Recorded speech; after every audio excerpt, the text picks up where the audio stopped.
Welcome back, everybody. My name is Tucker, and today is another episode of NBA Trade Machine. Now, really quickly, before I get started and start looking at some of the trade ideas that you guys have sent me, I want to remind you guys, and maybe let some of you know for the first time, if you're not following me on Twitter, that I have started the Sporting Logically podcast. The first episode went up yesterday, and this is going to be something that I'm going to try and do at least once a week, where I'm the host and I bring in somebody just to talk about the NBA in a more casual fashion than I typically do in these videos. The first guest was a Funky Diabetic, and I'm very appreciative to Funky for being the first guest, because when I reached out to him, I wasn't sure that he was going to want to do it, but he was awesome. We had a really good time. A lot of good stuff was talked about in that podcast episode. So if that's something that you're interested in, then be sure to check that out. I'll leave a link to a couple of different platforms that you can find it on in the description below. And with that out of the way, let's go ahead and get started. First up, we have SKO, or SKO, however it's pronounced. And this is something that we're going to continue to come back to, I think, one more time during this video. And that's one of the bigger names currently on the NBA trade market,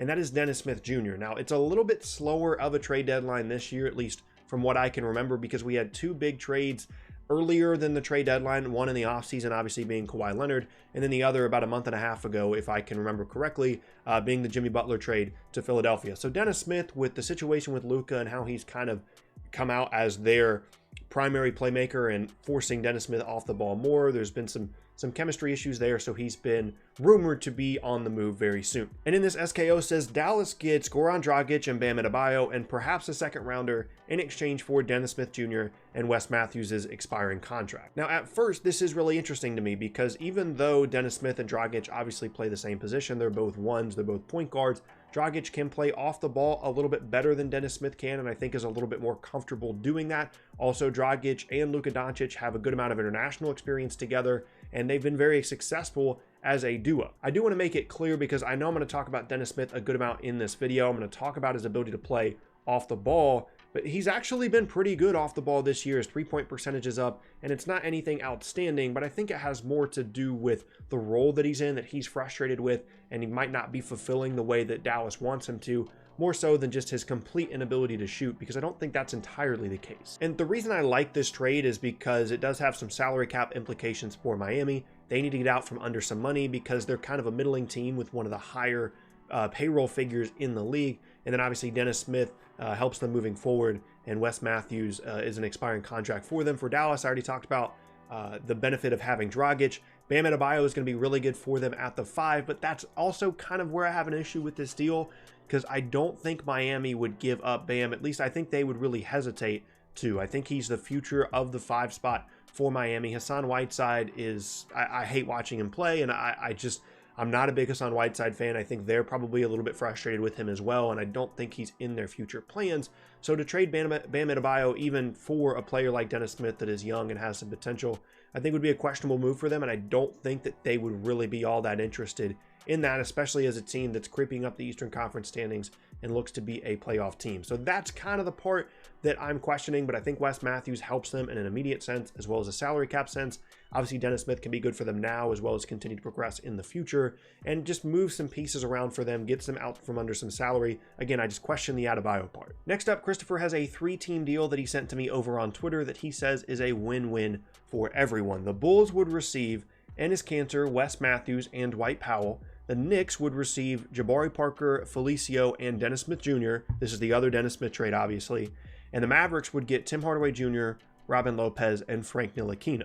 So I'm just going to go through this team by team and point out some of the benefits that I see. The Bulls do get out from under some salary with Felicio. Both Parker and Lopez are the equivalent of expiring contracts, because Parker has the opportunity, the team that holds Jabari Parker's contract has the opportunity to turn down his $20 million team option for next season, which I would imagine every team in the league would do.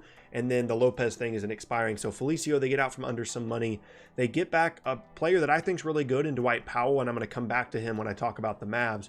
But basically, this is just a salary move for the Bulls, getting out from under Felicio's deal, finding a new home for Jabari Parker.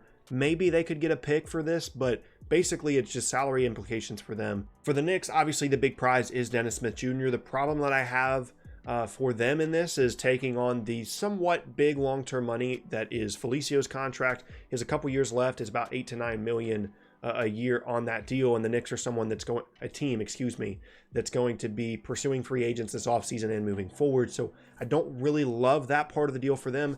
And then for the Mavericks, I think I like this the best. They get Ntilikina, who I'm not really sure the Knicks are going to be willing to give up. There's some weird mixed signals about how committed the franchise is to him in terms of his offensive development, but he's definitely had some DNP CD, did not play coach's decisions fairly recently and throughout the season. I know he's frustrated about that. So maybe a new home would be good for him. And then the Mavs obviously get Tim Hardaway Jr., who's kind of being cast as like the primary scorer for the Knicks, but that's not his role on a good NBA team. So he'd really help the Mavs in terms of scoring and shooting, obviously. Lopez, I'm not sure how much he really factors into their front court, although I guess with Dwight Powell gone, he would be a little bit helpful. And then obviously the upside of Ntilikina. The problem is the Mavs are giving up someone in Dwight Powell that I think is very valuable for them. I think they would hesitate to give that up. The Bulls, I could see them making this deal. Like I said, get them out from under some salary, get a player like Dwight Powell. But I have a problem with really two of the teams in this deal, so I don't really see it happening. I think it's an interesting concept, and I think Christopher is going in the right direction here.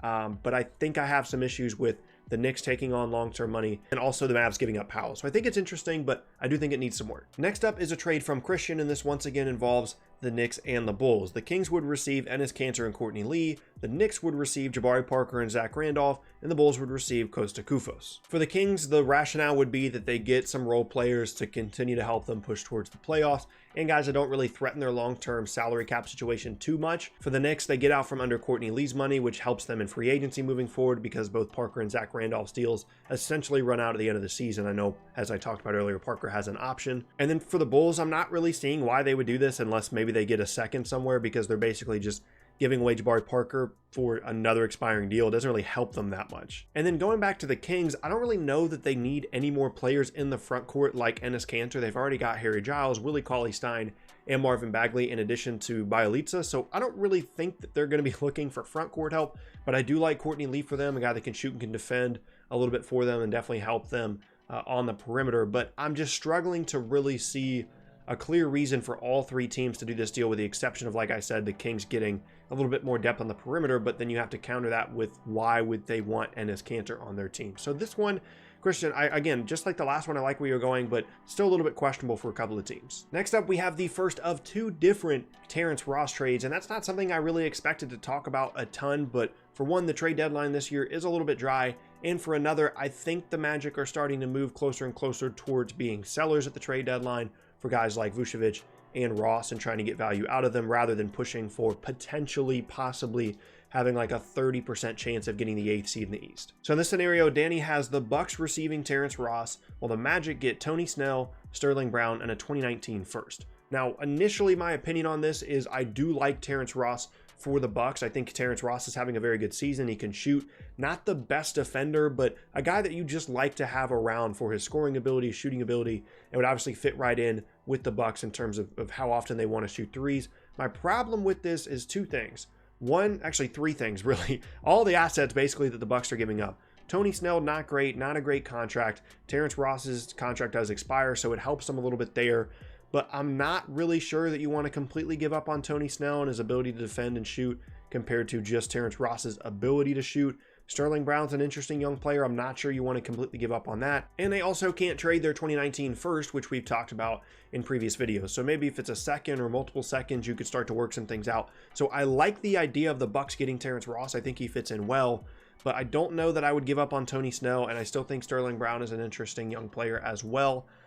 So I'm a little bit questionable on that, but again, just like the last couple, I like where you're going. Moving on now to the second Terrence Ross trade though, and this one I think is slightly more interesting, although still does need some work. Stefan says Houston would get Terrence Ross and Dwayne Dedmon. Atlanta would get Jonathan Simmons, Marquise Chris, and a second round pick from both Orlando and Houston. And Orlando would get Brandon Knight and a 2019 first round pick from Houston. So just going from top to bottom, same thing with Terrence Ross for the Rockets. The Rockets shoot a ton of threes. Terrence Ross can shoot very well. He's a pretty good scorer, and they need any kind of help they can get on the perimeter right now. Again, not a great defender, which is something that the Rockets need, but I think they're going to try and make some moves to try and improve their perimeter rotation moving forward and try and take some of the burden off of James Harden, and this would be an interesting and smart deal to make to do that. They also get Dwayne Dedmon, who helps them at the 5 spot, especially with the recent news that Clint Capella is going to be out for a while, and some questionable options at the backup 5 between Hartenstein and I think Nene's like 34 or something now. So definitely questionable options at the backup 5. Dwayne Dedmon helps them. He can shoot a little bit, pretty good defensively. Definitely helps Houston in this trade. Atlanta, I'm not really sure what they get out of this, with the exception of the 2 seconds.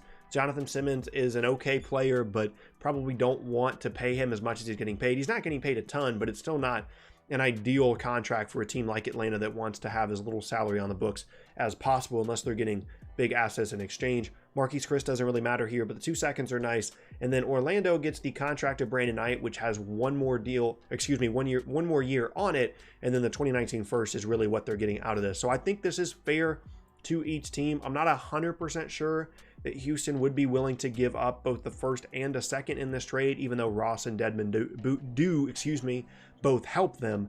And so that's really the only sticking point that I see, as well as if 2 seconds is really enough for Atlanta to be involved in this, because they kind of feel like the throw-in team, and they don't really get a ton, except for, like I said, 2 seconds. But everything else, I really like Terrence Ross to some kind of contending team, and the Magic selling on guys like Ross and Vucevic the further and further they go down the Eastern Conference standing. Next up now, in a similar vein to some of the Magic trades that we talked about, I think the Atlanta Hawks are one of the few sellers in the league moving forward, and any kind of veteran player that they have that's not in their long-term plans. And Ben has a trade just like that. He says the Raptors get Kent Bazemore in exchange for Norman Powell, CJ Miles, and a first-round pick. We'll start with the Hawks because I think the benefits to them are a little bit more clear. Right now, the Hawks can't really help but win games, which is a kind of a weird scenario for them to be in. They want to try and lose games and get a high pick, but they're actually playing fairly well recently, so getting rid of Bazemore does help them suck more, which is kind of a weird thing to think about. And then obviously they get the pick as well. The Raptors get a guy in Bazemore that can shoot and can defend,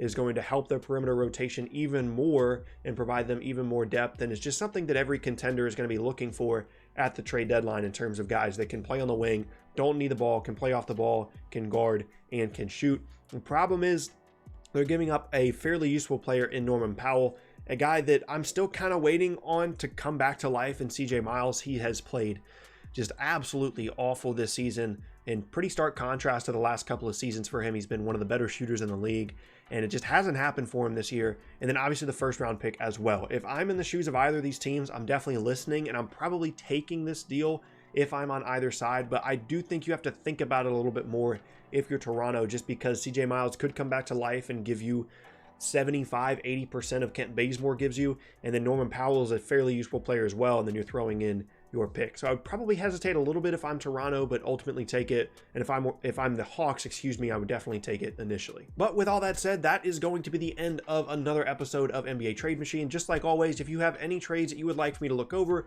you can leave them in the comment section, send them to me on Instagram, on Twitter, and I will take a look at them and pull out 7, 8, or 9 of them in each episode, trying to do at least one of these a week up until the trade deadline. And then when the trade deadline comes around, I'm going to do a trade deadline special, whether it be a live stream or a longer episode than normal. But once again, my name is Tucker. I thank you all very much for watching. If you missed any of my previous videos, then be sure to check out the boxes on screen. Thanks again, and I'll see you all next time.